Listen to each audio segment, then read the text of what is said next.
Après le final choc de la saison 2, Devious Maids est enfin de retour. Appelez une ambulance! Oh mon Dieu! Cette année, Je vous interdis d'en parler à qui que ce soit. Oh mon Dieu! découvrez Personne n'est au courant. qui On ne peut tout de même pas dire la vérité, tu le sais. est la victime. Ça faisait des siècles qu'il n'y avait pas eu un meurtre.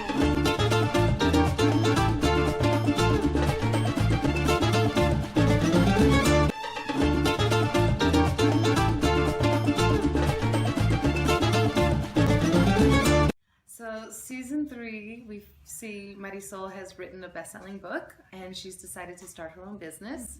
I think the season this year, it's really the season of the Devious Men. We've got a lot of really gorgeous guys this year. We have Gilles Marini, Cristian de la Fuente, an actor called Nathan Owens, who is Marisol's new love interest, who is delicious. And we get to see a lot of cute guys sort of in their skivvies for a change, instead of us always doing it. There's a big murder mystery. We have Naya Rivera coming in. And it's just a really good season. This is the one.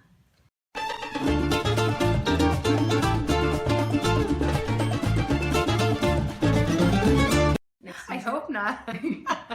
I don't want to be left alone. No, I love it. I mean, what's the fun in being the sort of, you know, person that gets everything they want and lives happily ever after? There's not really a TV show there. So for me, it's been interesting to sort of ride the roller coaster with Marisol, you know, and to see her evolution now into season 3, where she's become really independent, she's become really strong, she's running her own business, she's really a force to be reckoned with. And I think without the season 1 and the season 2 sort of, you know, getting her son out of prison, and then being in this really horrible relationship with a man that was just lying to her, you know, she's really sort of emerged as this butterfly, but like really strong. And so, no, I think it's also so much more fun to sort of play the drama and the comedy within that. Yeah, I hope they don't leave me alone.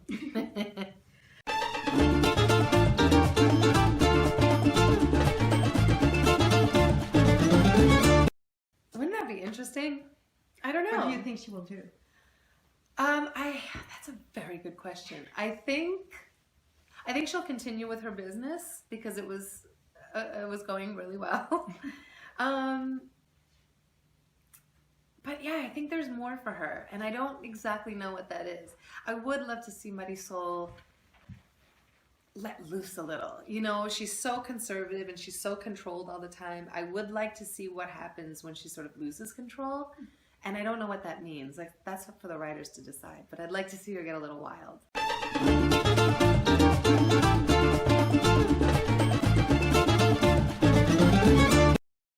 Well, I think that's another thing that's really exciting about season 3 is that we see the tension between the maids and Marisol, because Marisol is pulling away a little bit, starting her own business, and she is sort of mingling in that white world, in that Beverly Hills world.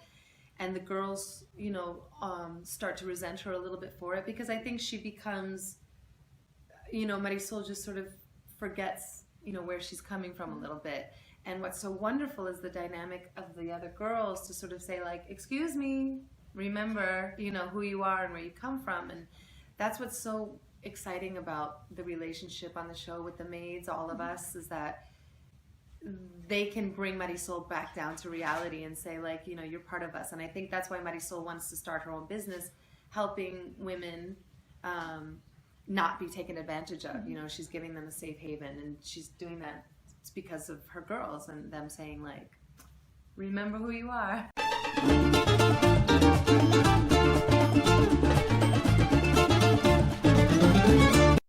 I do. I mean, I absolutely do. I honestly think that Ugly Betty was the real kickoff of that. I mean, when you have America Ferrara, who's this young, you know, little brown girl who all of a sudden comes out and sort of rules television and is this incredibly well-spoken, beautiful, incredible person outside of the show.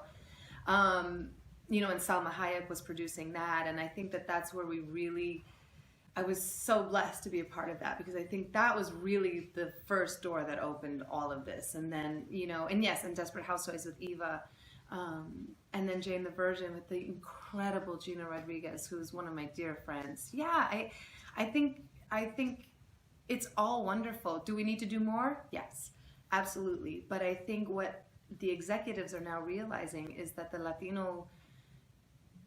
that there's a big audience for us, and it's not just Latino. I mean, I think everybody's watching our show. Everybody's watching Jane. Exactly. Even for us, absolutely. Friends, it is. It's equally, so cool to hear that. I love that. That's what makes me happy. Like hearing that, and I think that's true. I think, you know, you can identify with one of them. One of these characters you can identify, instead of us always looking at television and just seeing only white, you know, for now us to see whatever it is, you know, whatever show it is or whatever kind of brown you are, we are starting to be more represented. Do we need more? Yes. Definitely.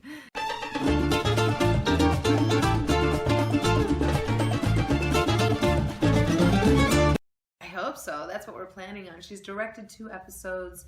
It was funny because what she's talking about when she talks about doing cameo is, does she come back as her character from Desperate, or does she come back as a whole new character? Does she come back as like a maid? So I think that's what they're sort of trying to figure out, and we'll see. Fingers crossed. It'd be nice as a maid. Wouldn't it be hilarious? Devious Maids, saison 3 en première diffusion France, dès le dimanche 11 octobre à 20h40 sur Téva.